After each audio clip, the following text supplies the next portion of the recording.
السلام علیکم ورحمۃ اللہ تعالی وبرکاتہ نحمده ونصلی علی رسوله الکریم اما بعد فاعوذ باللہ من الشیطان الرجیم بسم اللہ الرحمن الرحیم۔ رسول برکت کے لیے ایک بار درود شریف پڑھ لیجئے۔ اللہم صلی علی سیدنا و مولانا محمد معدن الجود والکرم وآلہ وبارک وسلم۔ سامعین اکرام، میں جیش محمد مصباحی آج پھر ایک اور ویڈیو لے کر کے آپ کی خدمت میں حاضر ہوا ہوں، جس کو میں نے بے موسم کا پھل کے نام سے موسوم کیا ہے۔ تو سامعین، کتابوں میں ذکر کیا جاتا ہے کہ حضرت مریم علیہ السلام کی والدہ نے حالت حمل میں یہ نذر مانی تھی کہ اے میرے رب، میں تیرے لیے منت مانتی ہوں کہ جو میرے پیٹ میں ہے وہ خالص تیری خدمت کے لیے رہے گا۔ یا اللہ، تو میری اس منت کو قبول فرما لے۔ چنانچہ آپ کے یہاں ایک بچی پیدا ہوئی جس کا نام مریم رکھا گیا، اور حضرت مریم کی والدہ اپنی اس بچی کو بیت المقدس میں لے گئی اور مسجد کی خدمت کے لیے وہاں داخل کر دیا۔ بیت المقدس کے متولیوں میں حضرت زکریا علیہ السلام بھی تھے، جو حضرت مریم کے خالو بھی لگتے تھے۔ حضرت زکریا کی اہلیہ مریم کی خالہ تھی، اس لیے حضرت مریم کو آپ کی نگرانی میں رکھا گیا۔ حضرت زکریا علیہ السلام نے مریم کے لیے مسجد میں ایک کمرہ بنوایا اور حضرت مریم کو اپنی نگرانی میں اس کمرے میں رکھا۔ آپ کے سوا اس کمرے میں کوئی جا نہیں سکتا تھا۔ آپ جب بھی باہر جاتے تو کمرے کے سارے دروازے بند کر کے جاتے، اور تشریف لاتے تو خود ہی کھولتے۔ حضرت مریم علیہ السلام کی کرامت دیکھیے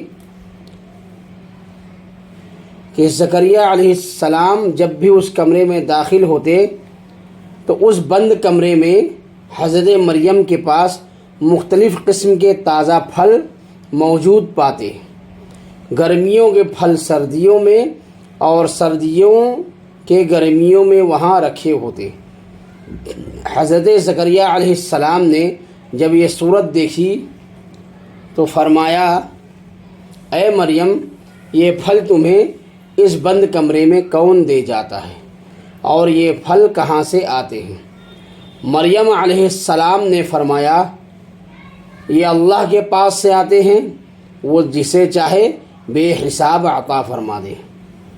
حضرت زکریا علیہ السلام کی عمر شریف 75 سال سے زائد ہو چکی تھی۔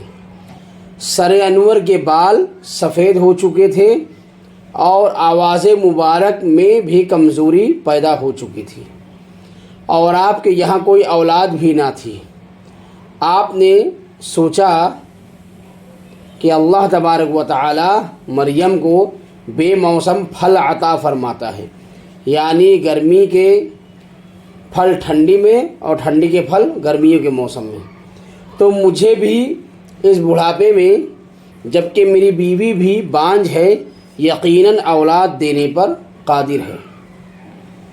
اس خیال سے آپ اسی جگہ جہاں آپ مریم کے پاس بیٹھے تھے دعا کی کہ اے اللہ، مجھے اپنے پاس سے صاف ستھری اولاد عطا فرما دے، بے شک تو دعا سننے والا ہے۔ آپ کی اس دعا کے بعد حضرت جبریل علیہ السلام حاضر ہوئے اور عرض کیا کہ اللہ تعالی نے آپ کو بشارت دی ہے کہ آپ کے یہاں لڑکا پیدا ہوگا جس کا نام یحییٰ ہوگا۔ تو سامعین، اس واقعے سے ہمیں کچھ سبق بھی حاصل ہوتے ہیں۔ ایک سبق تو یہ حاصل ہوتا ہے کہ اولیاء کرام کی کرامات برحق ہیں۔ مریم علیہ السلام کے پاس بے موسم کے پھل موجود ہونا یہ ان کی کرامت تھی، اور یہ بھی معلوم ہوا کہ جس جگہ اللہ والوں کے قدم پڑ جائیں اس جگہ کو ایک خاص خصوصیت حاصل ہو جاتی ہے، اور اس جگہ جو دعا مانگی جائے وہ اللہ تبارک و تعالی جلدی قبول فرماتا ہے۔ اس لیے حضرت زکریا علیہ السلام نے اس جگہ جہاں مریم تھی دعا مانگی اور وہ دعا قبول ہو گئی۔ اور یہ بھی معلوم ہوا کہ اللہ کے بتانے سے انبیاء اکرام علیہم السلام کو ما فی الارحام کا بھی علم ہو جاتا ہے، کیونکہ جب اللہ نے بشارت دی کہ تمہارے یہاں یحییٰ پیدا ہوگا تو زکریا علیہ السلام کو علم ہو گیا کہ میری اہلیہ کے پیٹ میں لڑکا ہے۔ تو سامعین اکرام، آج کی میری یہ ویڈیو یہیں پر مکمل ہوتی ہے۔ انشاءاللہ العزیز عن قریب ایک اور ویڈیو لے کر کے میں آپ کی خدمت میں حاضر ہوں گا۔ تب تک کے لیے اجازت مرحمت فرمائیں۔ السلام علیکم ورحمۃ اللہ تعالی وبرکاتہ۔